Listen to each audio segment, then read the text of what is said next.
In our previous video, we took a look at how we can match on an entire subnet by leveraging a wildcard mask as part of our access control list.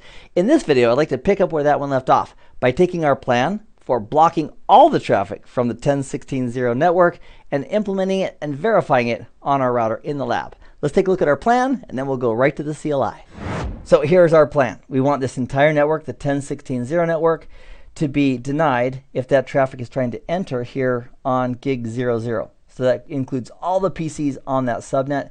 The syntax we're going to use is creating access list 2. I've also reset the lab, so there's currently no access list present. And we are going to create access list 2 with 2 entries, denying 10.16.0 with the wildcard mask saying we care about matching on the first 3 octets, and we don't care about matching on the last one.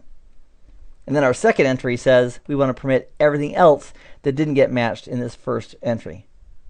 Then we go to the interface, gig 00, and use the IP access-group 2in to apply the access control list.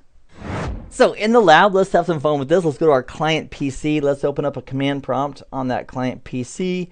And let's do a trace, TRACERT space -D space 192.168.1.100. There we go. I want to verify that really is going through R1 on its gig 00 interface.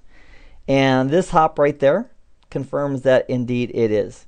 What we could also do is do a ping space -T for a continuous ping to 192.168.1.100. Press enter. And that's just going to keep on pinging and keep on pinging.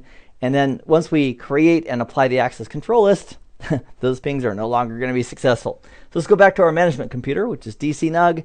We'll launch mtputty in the upper left-hand corner, and we'll open up a console to router 1.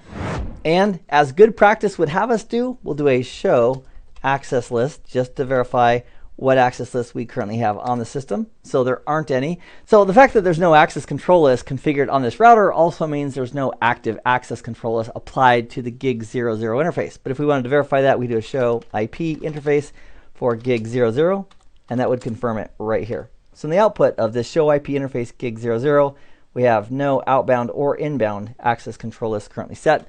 So let's create access control list number 2.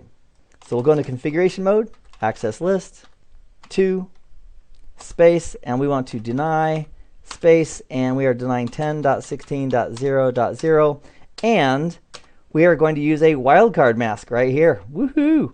So the wildcard mask is going to be what we care about matching for this row or this entry in our access control list. We care about matching on the first octet of the IP address, the second octet, the third octet, but we don't give a hoot. We just don't care about the last 8 bits. So a 255 for the wildcard mask says that those corresponding last 8 bits of the IP address can be anything. They're wildcards. Space, and then for educational purposes, I'm adding the keyword log so we can get a console message and indicate when it's happening. Our second thing we'd want to do is create a permit statement for everything else that is not the 10.16.0 source address. So we'll add a new entry for this access list 2 with access-list 2. We'll permit, and then we'll use the keyword of any for implying every other source address is fine. Now, I've got a question for you. Why is it that we've created this access control list and it's supposed to deny all the traffic from 10.16.0, but yet I don't see a log message? I don't see a message saying, hey, we're blocking traffic. Why is that? What do you think? And if you're thinking, you know, Keith, we haven't yet applied this to the interface.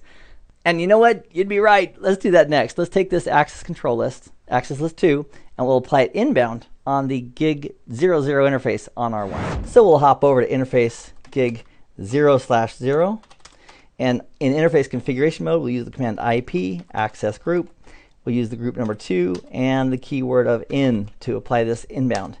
And then we shouldn't have to wait long. There we go. Boom. Because the client in the background is doing a continuous ping. So it didn't take long for that to show up. And if we do a show access list, it's going to show us our access list. We have 2 entries.